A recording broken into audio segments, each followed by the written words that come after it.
ఇంకా ఎక్కడ చిక్కుని పోదాం అనుకుంటారు. ఇక్కడ ఆయన ఒక పాస్టర్, ఆ పాస్టర్ అనే వ్యక్తి ఒక మాట అన్నాడంటే కనుక దానికి ఒక రీజన్ కూడా చెప్పుకొచ్చిన సందర్భంలో చర్చ జరుగుతుంది. రీజన్ కానీ అది దాని గురించి వచ్చే ప్రయత్నం చేస్తారు. ఒక పాస్టర్ ఒక కామెంట్ చేశాడంటే దాని ఇంపాక్ట్ పాజిటివ్ ఆర్ నెగిటివ్ దాని ఆ పరిణామాలను దృష్టిలో పెట్టుకునే చెప్తారు కదా సార్. కరెక్టే, కానీ నువ్వు బహిరంగంగా వచ్చి పలగొడతా అంటే ఏంటది? నీకు నమ్మకం లేదు, ఓకే, నీకు బాధగా ఉంది, ఇతర దేవదేవతలు, ఓకే, నో ప్రాబ్లం, అది నీ సొంత అభిప్రాయం. కానీ వాళ్ళ గురించి దురుసుగా మాట్లాడడము, వెక్రించి మాట్లాడడం ఏందది? అంటే ఎవరేం అడగలేరు అనుకున్నారా? అడిగినా ఏం చేయలేరు అనుకున్నారా? వీళ్ళు ఆగిపోవాలి చాలు. వీళ్ళ వల్లనే ఇప్పుడు హాయిగా స్టూడియోలో కూర్చొని డిబేట్లు ఇచ్చుకుంటారు ఈ దేవుళ్ళ గురించి, ఆ దేవుళ్ళ గురించి. కానీ ప్రమాదం ఎవరికి? బయట సిటిజన్స్కి. మీరు హాయిగా వీడియోలో క్లిపేజ్ చేసుకుంటారు, డిబేట్లు చేసుకుంటారు, ఇంటికి వెళ్ళిపోతారు. కానీ కొట్టుక చచ్చేది సమాజం. సమాజానికి ద్రోహం ఇది, సమాజానికి కీడు ఇది. రాబోయే తరాలకి మనం ఏమిచ్చిపోతున్నామండి? ఫ్యూచర్ జనరేషన్లో మన పిల్లలు ఏమవుతారు? కొట్టుక చస్తారు ఇలాగే. దీన్ని అరికట్టాలి, ఆగిపోవాలి ఇక్కడి నుంచి అని చెప్పి ఒక చిన్న ప్రయత్నం ఇది. వాళ్ళ ఫ్యామిలీకి కూడా నేను ఇలాంటి పాపం మా అమ్మాయిని చూసి చాలా జాలి అనిపించిందండి. వాళ్ళు చిన్న పిల్లల్ని వేసుకొని పోలీస్ స్టేషన్ రావడము, తిరగడము, ఏంది ఇది? నువ్వు చేసిన పనికి నీ ఫ్యామిలీ సఫర్ అవుతుంది. ఒక చిన్న ఎగ్జాంపుల్ అండి, ఇప్పుడు రోడ్డు మీద వెళ్తాము, బైక్ స్పీడ్ ఉంది, ఓవర్ స్పీడ్ ఉంది, దాన్ని ఏం చేయాలి మనము? ఆపాలి. లేకపోతే వాడు చస్తాడు, కానీ ఇతరులను కూడా తీసుకొని చస్తాడు. వాడు చచ్చేటప్పుడు వాని ఫ్యామిలీకి కూడా బాధనే కదా. అదే నేను చేసిన పని. వాడి ఫ్యామిలీకి బాధ కలగవద్దు, ఇతరులకు కూడా బాధ కలగవద్దు. కానీ ఇక్కడ ఇంకొక అంశం ప్రస్తావనకు వస్తూ ఉంది. సరే, చాలామంది మాట్లాడారు ప్రవీణ్ పగడ మరణం తర్వాత చాలామంది కాస్త ఫియర్స్గా ఆ రోజు మాట్లాడిన సందర్భం, ఆ ఎమోషన్స్ గురించి మాట్లాడుకునే సందర్భం. కానీ ఎందుకు అజయ్ బాబు ఒక్కడే మీరు కంప్లైంట్ ఇచ్చారనేది క్వశ్చన్ రైజ్ అవుతుంది. దీనికి మీ సమాధానం? సార్, ఇప్పుడు ఒక పాస్టర్ గారు చనిపోయారు. చనిపోయిన వ్యక్తి గురించి మనం దుమ్మారం లేకపోతు. ఫస్ట్ ఆయన ఆత్మశాంతి గురించి మాట్లాడాలి. ఫస్ట్ ఎవరైనా సరే, హిందూ, క్రిస్టియన్, ముస్లిం ఎవరైనా సరే, ఆయన చనిపోయారు, ఒక మనిషి చనిపోయారు, ప్రాణం వెళ్ళిపోయింది. వాళ్ళ కుటుంబ సభ్యులు ఎలా ఉంటారండి? వాళ్ళ ఇంట్లో పరిస్థితులు ఎలా ఉంటుంది? ఆ శవాన్ని పిక్కు తింటారా మీరు చనిపోయిన తర్వాత? ఓకే, ఏదైనా ఉండొచ్చు, ఒక ఇన్సిడెంట్. ఫస్ట్ అది ఇన్సిడెంట్, నిర్ధారణ రాలే కదా. రానప్పుడు అదొక ఇన్సిడెంట్గా భావించి మీరు కావాలంటే కేసు వేయండి. అంతేగాని బయట రోడ్ల మీదకి వచ్చి ఊచకోతలకు వస్తాను. ఎవరికి వస్తారా? పిచ్చినా కొడుకులరా? ఊచకోతలు ఏంది? బైబిల్ అదే ఉందా? ఊచకోతలు కోయండి అని చెప్పి వాళ్ళ గురించి ప్రార్థన చేయండి. ఒకవేళ ఊచకోతకు వస్తాను, ప్రవీణ్ గారి ఆత్మకు శాంతి కలిగిస్తుందంటే ఫస్ట్ నేను కూడా వస్తాను. నాతో పాటు ఆ గడ్డ పైన కూడా వస్తాడు. ఎవరైతే నెల్లూరులో హెచ్చరించాడు కదా, 4వ వస్తాను చెప్పి, ఆయన కూడా వస్తాడు. ఏంది ఇది? ఊచకోతలు ఏంది దేశంలో? అడిగేటోళ్ళు లేరా వీళ్ళని? పిచ్చి పిచ్చి వ్యాఖ్యలు చేసుకుంటూ తిరుగుతారు వీళ్ళు రోడ్ల మీద. ఒక ఆవిడ యూట్యూబ్లో మనమందరూ బయటికి రావాలి, ఆడవాళ్ళు బయటికి రావాలంట. దేనికి ఆడవాళ్ళు? దేనికి? మళ్ళీ ఆడవాళ్ళంతా బయటికి వస్తే మళ్ళీ ఆర్డర్ సిచ్యువేషన్ పాడు కాదా అండి? మళ్ళీ ఎవరికైనా ముళ్ళు గుచ్చుకుంటే హిందువులు ముళ్ళు గుచ్చారంటారు. ఏంది ఇది వీళ్ళ నాటకాలు? అంటే ఇప్పుడు హిందూ పరిస్థితి ఎలా ఉందంటే తారక్ మెహతా ఉల్టా చష్మాలో జేఠాలాల్ లాగుంది. ఆ జేఠాలాల్ మొత్తం ఇంటి భారాన్ని నడిపిస్తాడు. ఆయనను వాళ్ళ తండ్రి అసహించుకుంటాడు ప్రతి చిన్న మాటకి. అలాగే కన్న కొడుకు అసహించుకుంటాడు. ఈవెన్ కట్టుకున్న పెళ్ళాం కూడా అసహించుకుంటుంది. అలాగుంది ఇది హిందువుల పరిస్థితి దేశంలో. రాంగ్ రూట్లో వస్తారు, రైట్ రూట్లో వచ్చి నడిపే వాడిని ఢీ కొట్టిన తర్వాత నాకు నడిపే స్వేచ్ఛ లేదని చెప్పి వానికి రాజ్యాంగం చూపిస్తారు. ఏది ఇది?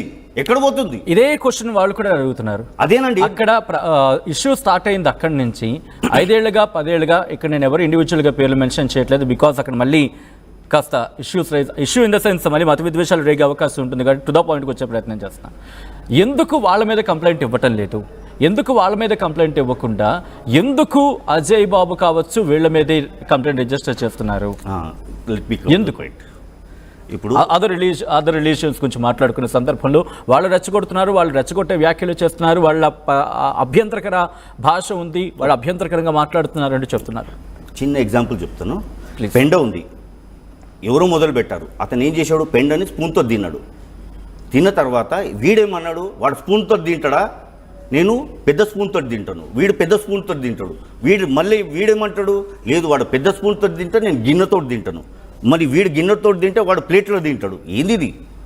మీరు దీన్ని తమాషాగా చేస్తున్నారు, ఒక డ్రామా. మీరు లోపల హాయిగా ఏసీ రూమ్లలో కూర్చొని డ్రామాలు చేస్తారా? వాడు పెండ తింటే నువ్వు కూడా తింటావా? ప్రార్థన చేయండి, వాడు పెండ తినొద్దని చెప్పి. వాడు ఇట్లా నా దేవతల గురించి మాట్లాడుతున్నాను, మీరు ప్రార్థన అంటున్నారు. ఫస్ట్ ఇక్కడ మీరు ఆల్రెడీ కంప్లైంట్ ఇచ్చారు, గుడ్, దీన్ని ఎవరు కాదనట్లే. అట్ ద సేమ్ టైం అక్కడ కూడా కంప్లైంట్ ఇచ్చి ఇక్కడ కూడా కంప్లైంట్ ఇచ్చింది. అక్కడ ఎంతమంది మాట్లాడారో వాళ్ళ మీద కంప్లైంట్ ఇచ్చింది. అట్ ద సేమ్ టైం ఇక్కడ ఎంతమంది మాట్లాడారో చేస్తుంటే బాగుంటుంది. In the list, in my list. Okay, ఎంతమంది ఉన్నారు? They will here in news. ఒక్కొక్కరు బయటకు వస్తారు, ఖచ్చితంగా రావాల్సిందే. ఎందుకంటే నా కంప్లైంట్లో ఏమనుందండి, మీరు చూడండి లాస్ట్లో, I will not spare those who spread. Last ఉంది. ఒక్కసారి ఆ కంప్లైంట్ కాపీ, ఎందుకంటే ఆయన అంటున్నారు ఎవరిని విడిచిపెట్టేదే లేదంటున్నారు. ఈ నేపథ్యంలో ఆయన ఇచ్చిన ఈ కంప్లైంట్ కాపీ ఆర్టీవీ చేతిలో ఉంది. కంప్లైంట్ కాపీ ఒక్కసారి నేను ఆ కంప్లైంట్ కాపీ నేను మీకోసం చదివినిపించే ప్రయత్నం చేస్తాను. ఒకసారి ఆ ఫ్రేమ్ అలాగే ఉంచండి, నో ఇష్యూస్. ఒకసారి నేను కంప్లైంట్ కాపీ చదివినిపించే ప్రయత్నం చేస్తున్నాను. మొత్తం అంతా కాదు కానీ లాస్ట్కి వెళ్ళే ప్రయత్నం చేస్తున్నాను. అజయ్ బాబుకి సంబంధించి ప్రస్తావించారు. దాంతోపాటు అజయ్ బాబు నుంచి నేను స్టార్ట్ చేస్తాను. ఓకే, ఒక్కసారి ఇక్కడ myself being a responsible Catholic citizen of our country, we ardently worship and honor gods by the way of idols as a symbolic sign of part of our Indian culture and traditions. It is to submit that Mr. Ajay Babu has totally diverted Pastor Praveen Pagadala deaths portraying on ఇక్కడ YouTube restrictions ఉన్నాయి కాబట్టి ఆ పదాన్ని ఇక్కడ ఉపయోగించట్లేదు. As a murder blaming only on Hinduism without any evidences and spreading hatred against Hinduism and Hindu organizations, as this case is still being investigated by police officials very seriously. And next continuity low, Mr. Ajay Babu earlier stated in his speeches and interviews in various places viciously against Lord Shiva and Lord Ram and Sita Mata. As myself being as ardent devotee, request you to investigate as Mr. Ajay is harmful towards our society and humankind by hurting sentiments of Indian cultures and traditions.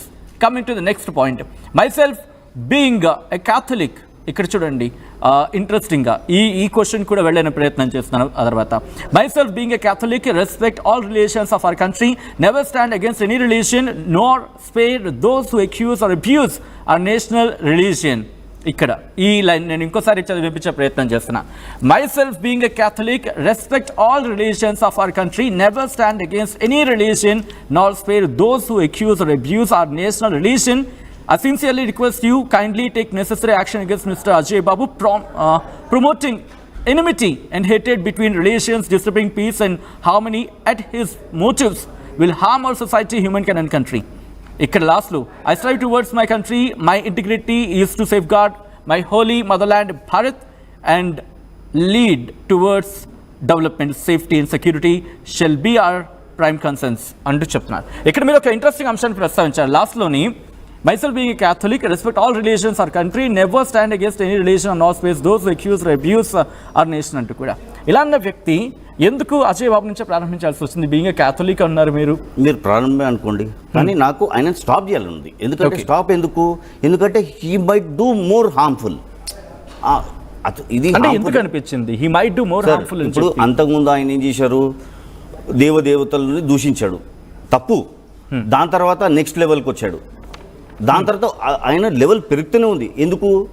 ఆయన he has some target. Okay, నేను ఏదో అవ్వాలి, ఏదో leader అవ్వాలి. అవ్వు, ఎట్లా అవుతావు? నువ్వు ఒక పాస్టర్ అన్నప్పుడు బైబుల్తో లీడర్ అవ్వు. మంచి గెలిచి ఒకరిని కీల్చపరిచి నేను లీడర్ అవుతా అంటే నువ్వు లీడర్ కావు. నువ్వు మత పిచ్చోడివి. నువ్వు నీకు లీడర్ అవ్వాలంది, అవ్వు, నేను సపోర్ట్ చేస్తా. ఎలా? శాంతియుతంగా, వరల్డ్ పీస్. ఇప్పుడు వరల్డ్ పీస్ ఆర్గనైజేషన్ ఎలా ఉందో అలా నువ్వు వరల్డ్ ఇది కంట్రీలో నువ్వు ఈ కంట్రీలో పీస్ రావాలని చెప్పి కోరుకో. అందరు బాగుండాలి. ఎవరిని దూషించను, కుక్కను కూడా దూషించను అనే విధంగా ఉండు. అంతేగాని ఆ దేవుళ్ళలో తప్పులుంది, ఈ దేవుళ్ళలో తప్పులుంది, తప్పది. So it is not to defame him, it is just to stop him. But ఇంకొక మాట అక్కడ వినిపిస్తుంది ఏంటంటే కనుక మిమ్మల్ని కొంతమంది వెనకాల ఉండి ఉన్నారు. పెద్ద మనిషి ఉన్నారు. I will reveal that. చాలా పెద్ద మనిషి ఎవరు చెప్తా. ఓకే, అంటే ఆఫ్ కోర్స్ డైరెక్ట్గా అడుగుతున్న మాట ఇది. మీ వెనకాల ఒక సర్టెన్ రిలేషన్కి సంబంధించిన వాళ్ళు వెనకాల ఉండి మిమ్మల్ని నడిపిస్తున్నారని ఒక చర్చ సోషల్ మీడియా వేదిక పెద్ద ఎత్తున ఉన్నారు. జరుగుతుంది. ఆయన వస్తారు, ఆయన దింపుతాను, అప్పుడు people will come to know who that person. Another relation same రిలేషన్కి సంబంధించిన వ్యక్తి. చెప్తాను. ఎందుకు ఆలోచిస్తున్నారు చెప్పడం? ఆలోచించడం ఏం లేదు, చెప్తాను. Okay, give me some time. ఎందుకంటే there are some more changes to be developed. After that system change he will come in the front. He will come, definitely come. Okay, ఎంతమంది ఉన్నారు? They will come, he are they, whatever, but definitely they are going to come. Okay, so definitely they will going to come అంటున్నారు. ఇక్కడ ఇంకొక ప్రశ్న rise అవుతుంది మళ్ళీ Joseph మీకు